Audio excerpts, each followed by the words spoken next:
Hey guys, what is up? My name is PandaMaster, and welcome to today's video where I am going all over the biggest game releases of September. And so I know there's all these lists that are like top 10 games coming in September and all the biggest releases, but let's be real here. A lot of them are some releases that whatever. I mean, you're never gonna hear about them, you know. There is occasionally that indie hit, you know, like Immortality I'm playing through right now, and it is absolutely phenomenal, and it's slowly but surely taking the internet by storm.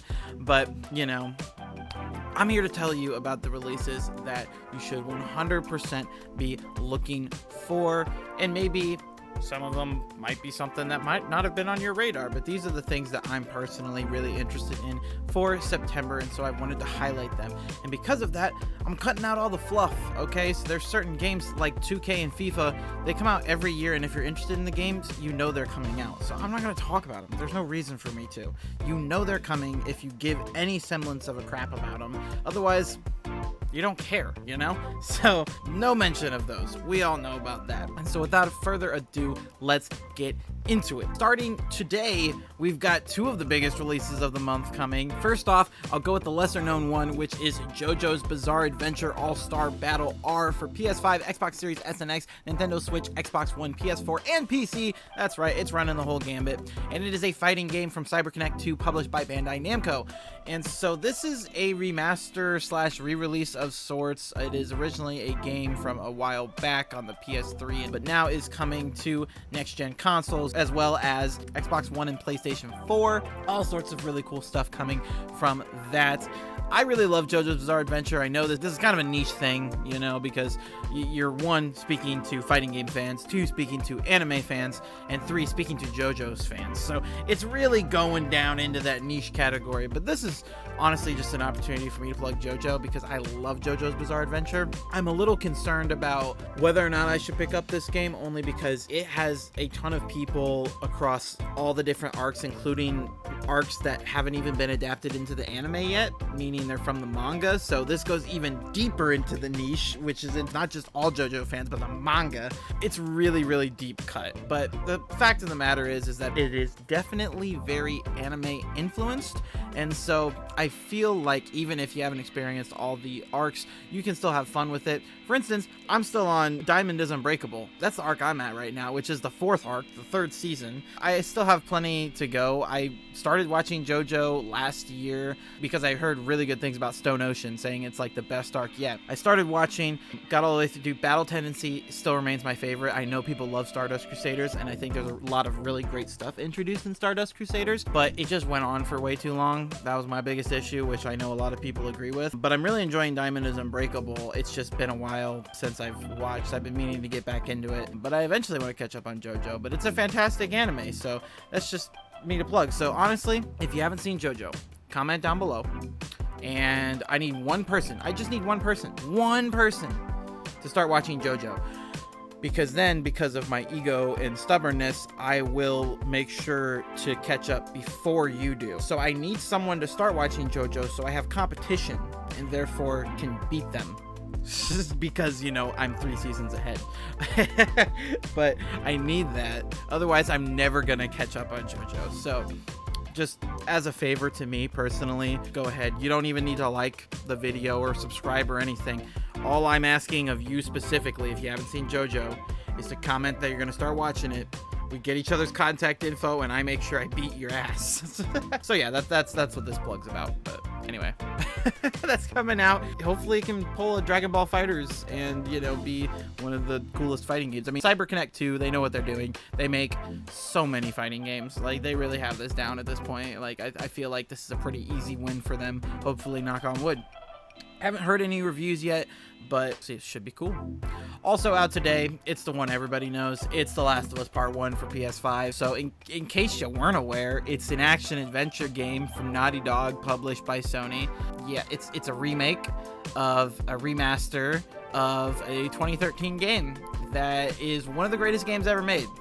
So there's been a lot of controversy over this. The reviews came out, as of recording, they came out today, and I think it's sitting at an 89 on Metacritic last I checked, because you have people that are like, this is one of the best games ever made, and kind of looking at the game itself, and then you have people that are more analytical of the remake and whether or not it deserves to exist, and there's a lot of nah, it didn't. What I've heard, it sounds like the definitive version of the game.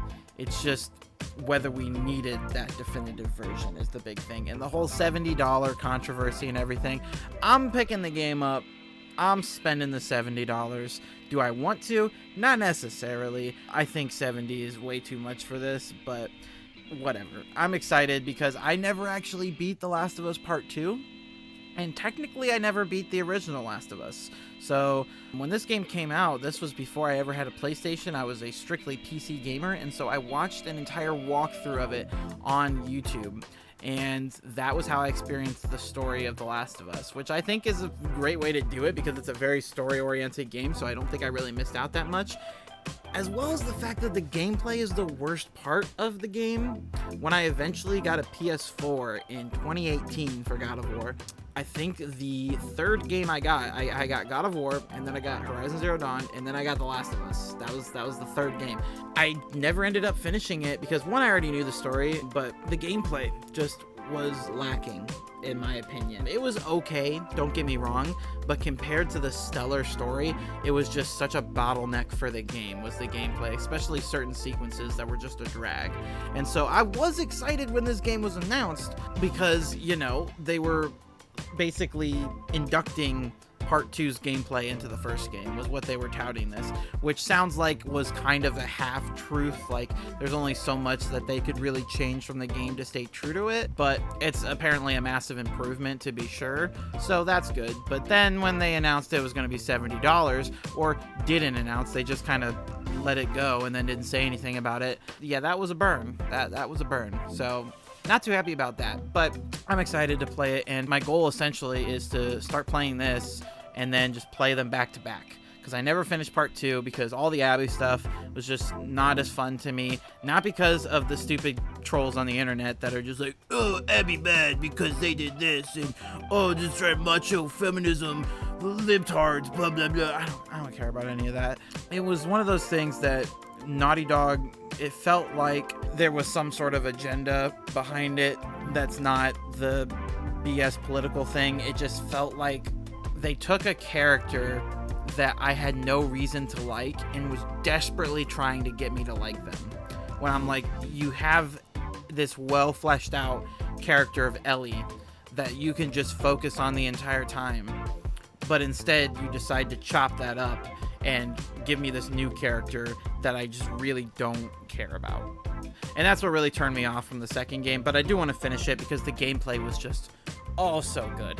Oh so good. That was the thing. It was so crazy to me, and with I'm gonna get off this tangent here in a sec, but it was so crazy to me how the first game had one of the best video game stories ever made, and then some just subpar gameplay at its worst, and then you have Part 2 with fantastic gameplay and then like subpar story at its worst. So they flip-flopped with Part 2, but I still think it was a really fun game, and I loved the opening hours of the game. I cried, just fantastic. So I really want to give it a second chance. So I'm excited to have Part 1. I really wish that they patched Part 2, gave it some PS5 upgrades. I'm shocked that they haven't yet. I'm a little worried that they're gonna pull a Last of Us Remastered and, you know, charge us another 20, 30 bucks, or more realistically 70 bucks for these upgrades. I don't know. Maybe that's what they'll work on next, now that they've got Part 1. I'm sure, though, the PC port's next up on the docket, but Last of Us Part 1, it's out today. Hopefully you guys enjoy. If you haven't played this game, you absolutely need to. Like, this is a must purchase if you have a PS5 and you've never played The Last of Us. And then when eventually PC port comes out, the same thing. Like, I have friends that I'm like, you're buying this game when it comes out, because they're PC gamers. So I'm like, you're getting this game, and they're like, yeah, I am. You're 100% correct. I'm super excited. So there's at least that. But if you've played the game before, that's up to you. I'm just using it as an excuse to finally be able to beat the game myself and then continue onwards to Part 2 and finally get that done too. So this is mostly an excuse for me to get off up my hiney, but you know. Anyway, on to September 9th, which is next week, which is, in my opinion, the biggest release of the entire month, which is Splatoon III. In case you didn't know, it's a third-person shooter from Nintendo, and these games have never missed, you know? Splatoon was an absolutely fantastic Wii U game among a great caliber of games on a terrible system, and so it's really awesome that they kept going with it. For Splatoon 2 on the Switch, which was also incredible, and now Splatoon 3. Again, reviews haven't come out as of recording. I don't believe they will be by the time this is posted, but, you know, just in case. I'm super excited for it, though, and in case you weren't aware, I do have a giveaway going on right now. All you gotta do is subscribe to my Twitch channel over at twitch.tv/PandaMasterTwitch. If you are in North America, sorry, North America only, not worldwide yet. But if you're in North America, all you gotta do is subscribe to my channel at PandaMasterTwitch, and you'll be set. You'll be entered to win a free copy of Splatoon 3, not to mention that September is going on right now, so prices for subscriptions are discounted, and if you have Amazon Prime, you can use your Prime sub for absolutely no cost, and you get entered to win. And, you know, just to throw it out there, I don't have a whole lot of subs, so chances are pretty good if you're interested. Just throwing that out there. But, again, completely up to you guys. I'm super excited for this game. I didn't get a chance to play the Splatfest last weekend, and so I'm excited to jump into it myself. And also, I've never played a full Splatoon game. I have owned Splatoon when I had a Wii U back in the day, but I never got around to playing it. And then I played the playtests for Splatoon 2 when the Switch first came out, but never actually got the full game. And that's something that has haunted me to this day, that I never actually took the time to play it, because I always felt like it was too late, even though I could play through the campaign at least. But yeah, I never truly got around to playing Splatoon in any capacity, so I'm excited to finally jump into the foray that is Splatoon 3 on the 9th. I'm really excited for this game, and if you guys are too, let me know down in the comments. And again, I got a giveaway going. If you are a little strapped for cash and you want to play a fantastic game, potentially. But there you go. And then finally, on the 27th, this one I'm personally really excited about, perhaps more so than Splatoon 3, but it's kind of in a weird spot. It's Grounded for Xbox Series S and X, Xbox One, and PC. And I say it's in a weird spot because this game is technically available right now. This is just the 1.0 full release, so I'm curious to see what they're going to add. I have not played this game really since launch. I played it when it first launched in early access with Gabe. For those that know him, here be Gabe. Go subscribe to him over at his YouTube. He is super cool, and had a lot of fun with it. Then I played a bunch with my friends in those like months after, but then really for the last couple years have not played too much of this game. And so I'm excited. I've made it so that I didn't check the game out because I kind of want to have that cool experience of not knowing all the things they've added since I last played, but then seeing that coupled with the things I'm sure they're adding for the 1.0 release to just have this almost completely new experience in the game. So I'm excited about that. For those that don't know, it is a survival game from Obsidian Entertainment, published by Xbox Game Studios. So I'm definitely going to be checking this one out. I'm going to be streaming this and Splatoon as well over on my Twitch channel, so be sure to give it a follow and sub if you like, if you want to see any of these games, because I'm going to be streaming a bunch of them. I'm actually going to be streaming some Last of Us Part 1 on Monday, so if you guys want to check that out too. I'm going to be playing a lot of these games. Going to be picking up pretty much all of them. Like I said, jury's still out on JoJo. Other than that, there's not a whole lot coming in September. This is kind of the end of summer. People are still getting through their backlogs, getting ready for the fall release. We've got a ton of games coming in October that I will be sure to talk about next month. But is there a game that I missed that you're super excited about? Let me know down in the comments. Let's have a discussion. I am all about promoting indies and cool little titles, so be sure if there's something that I've missed to let me know, and I will be sure to give it a look-sees. And yeah, without further ado, I'm excited to sort of be getting into this new era for my YouTube channel and do more videos like this, more focused videos that aren't so generic, even though I know, like I said, a fair amount of people will do biggest releases of the month type of videos, but I tried to do my own little spin on it, and videos like this aren't necessarily what I'm going to be focusing on the channel. This just felt like an easy home run to me, so there you go. I also love talking about what's ahead, getting excited, because hype is one of the best parts about the video game industry. It's fun to get excited, you know? So I always like being able to talk about things on the horizon and sort of feed into that hype cycle, which could end in disappointment, sure, but we're gonna try to stay positive here. And I really think there's a lot to be positive about when it comes to this month's video game releases. So like if you like this video, subscribe if you want to see more, and I'll see you guys next time for whatever it is I'm doing. All right, see ya.